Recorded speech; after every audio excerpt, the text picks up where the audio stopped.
चाणक्य नीति चाणक्य द्वारा रचित एक नीति ग्रंथ है जिसमें जीवन को सुखमय और सफल बनाने के लिए उपयोगी सुझाव दिए गए हैं। इस ग्रंथ का मुख्य विषय मानव समाज के जीवन के हर एक पहलू की व्यवहारिक शिक्षा देती है। दोस्तों, चाणक्य एक महाज्ञानी थे जिसने अपनी नीतियों के बदौलत चंद्रगुप्त मौर्य को राजा के गद्दी पे बैठा दिया था। तो दोस्तों, इस वीडियो में जानिए कि चाणक्य जी के कुछ महत्वपूर्ण नीतियां जो आपको जीवन में किसी न किसी मोड़ पर जरूर काम आ सकती है। आचार्य चाणक्य कहते हैं कि बुद्धिमान वही है। आचार्य चाणक्य जी कहते हैं कि बुद्धिमान वही है जो अपनी कमियों को किसी के सामने उजागर ना करे। घर की गुप्त बातें, धन का विनाश, दुष्टों द्वारा धोखा, अपमान और मन की चिंता, ये सब बातें को अपने तक ही सीमित रखना चाहिए। ये मनुष्य अकेले ही जन्म लेता है और अकेले ही दुख भोगता है और अकेले ही मोक्ष का अधिकारी होता है और अकेले ही नरक जाता है। ये रिश्ते नाते तो सिर्फ क्षण भर के लिए है। असल में हमें अकेले ही दुनिया की मंच में अभिनय करना पड़ता है। विद्वान सब जगह सम्मानित होता है, अपने सच्चे गुणों के कारण देश विदेश में सभी जगह में पूजित होता है। इसलिए विद्या ही सर्वश्रेष्ठ धन है। ये विद्या के कारण ही खाली हाथ होने पर भी विदेश में धन कमाया जा सकता है तथा मान सम्मान भी बढ़ाया जा सकता है। विद्या के अभाव में उच्च कुल में जन्मित व्यक्ति भी सम्मान नहीं पाता है। दोस्तों, आचार्य चाणक्य जी कहते हैं कि सुपुत्र को दिए गए धन का फल अनंत काल तक मिलता है। भूखे को दिए गए भोजन का यश कभी खत्म नहीं होता। इसलिए दान देना सबसे महान कार्य है। दोस्तों, बिना सत्य के सारे संसार व्यर्थ है। संसार में सब कुछ सत्य पर ही टिका हुआ है। ये सत्य के तेज से ही सूर्य तपता है। ये सत्य पर ही पृथ्वी टिका है। सत्य के प्रवाह से ही वायु बहता है। सत्य ही जीवन का सच है। चाणक्य कहते हैं कि गधा बहुत संतोषी जीव है क्योंकि थकने पर भी वो बोझ उठाता रहता है। सर्दी गर्मी की उसे परवाह नहीं रहती। संतुष्ट भाव से जो मिल जाए उसी से गुजर बसर करना, ये बातें गधे से सीखनी चाहिए। चाणक्य कहते हैं कि जो मनुष्य ना तो विद्वान है, ना दानी है, ना साधक, जिसमें शीलता का अभाव है, गुणहीन है, अधर्मी है, ऐसा मनुष्य पशु के समान है। ऐसे मनुष्य पृथ्वी पर भार के समान है। भावनाएं इंसान को इंसान से जोड़ती है। दूर रहने वाले व्यक्ति भी यदि हमारे प्रिय है तो वो जितना दूर होने के बावजूद भी हमारे दिल के पास है, जबकि पास रहने वाले व्यक्ति भी हमारे दिल से कोसों दूर हैं, क्योंकि उसके लिए हमारे दिल में कोई जगह नहीं होती। दोस्तों, क्रोध यमराज के समान है। वो सब कुछ नष्ट कर डालती है। एक संतोष ही सुख वैभव प्रदान करता है। विद्या कामधेनु के समान है और तृष्णा बैतरणी के समान कष्ट प्रदान करती है। हमें इन बातों को व्यवहार में लाकर इनके अनुसार कार्य करना चाहिए। एक अच्छे गुण सैकड़ों अवगुणों को छिपा लेती है। जिस प्रकार केवड़ा में कांटे होते हैं, कीचड़ में पैदा होते हैं, फिर भी अपनी सुगंध से सबको अपनी ओर आकर्षित करता है। गुलाब में कांटा होते हैं लेकिन उसके मधुर सुगंध उसके एक दोष को ढक लेती है। दोस्तों, अपने रहस्य को किसी के सामने भी भूलकर उजागर नहीं करनी चाहिए। कुछ बड़े व्यक्ति तो ऐसे भी कहे गए हैं कि अपने रहस्य को अपनी पत्नी से भी छिपानी चाहिए। यहाँ पर सावधानी बरतनी चाहिए क्योंकि ज्यादा सीधापन का लोग लाभ उठाते हैं। दोस्तों, मनुष्य को इतना सरल हृदय भी नहीं होना चाहिए कि हर कोई उसे ठग ले।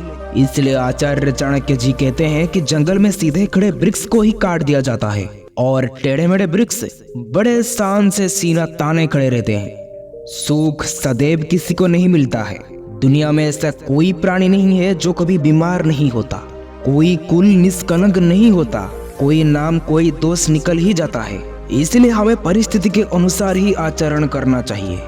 दोस्तों, बुरे मित्र का ना होना अच्छा है क्योंकि एक बुरे राजा से सदैव बिना राजा होना ही अच्छा है। सद आचरण से रहित शिष्यों से शिष्यों का ना होना ही अच्छा है और बुरे आचरण करने वाले स्त्री से बिना स्त्री का रहना अच्छा है। आचार्य चाणक्य कहते हैं कि समझदार वही है जो फूंक फूंक कर कदम रखे, पानी को छान कर पिए, शास्त्र के अनुसार वाक्य बोले और सोच विचार करके कर्म करे। इस तरह से किए गए कार्य से सफलता अवश्य मिलती है। चाणक्य कहते हैं कि विद्वान को सत्य बोलकर लोभी लालची को धन देकर, अहंकारी को हाथ जोड़कर और एक मूर्ख व्यक्ति को मनमानी करने से ना रोककर ऐसे व्यवहार करके इनसे कोई भी मनचाहे काम करवाया जा सकता है। दोस्तों, बगुले से एकाग्रचित्त होने की शिक्षा ग्रहण करनी चाहिए।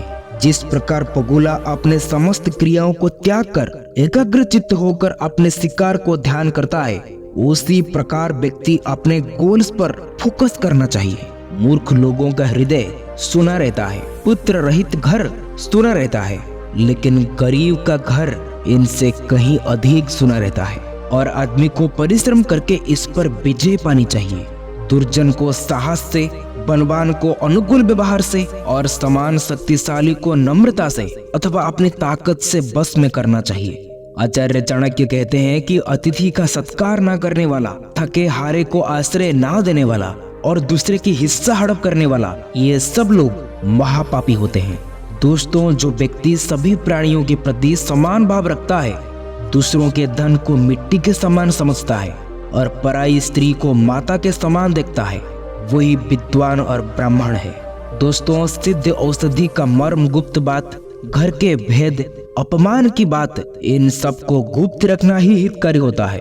दोस्तों, आचार्य चाणक्य जी कहते हैं कि दिन में दिया जलाना, समंदर में बारिश होना, भरे पेट के लिए भोजन और भगवान को दान देना, ये सब व्यर्थ है। जो वृक्ष बिल्कुल नदी के किनारे पैदा होते हैं, जो स्त्री दूसरे के घर में रहती है और जिस राजा के मंत्री अच्छे नहीं होते, वे जल्द ही नष्ट हो जाते हैं, इसमें कोई संदेह नहीं है।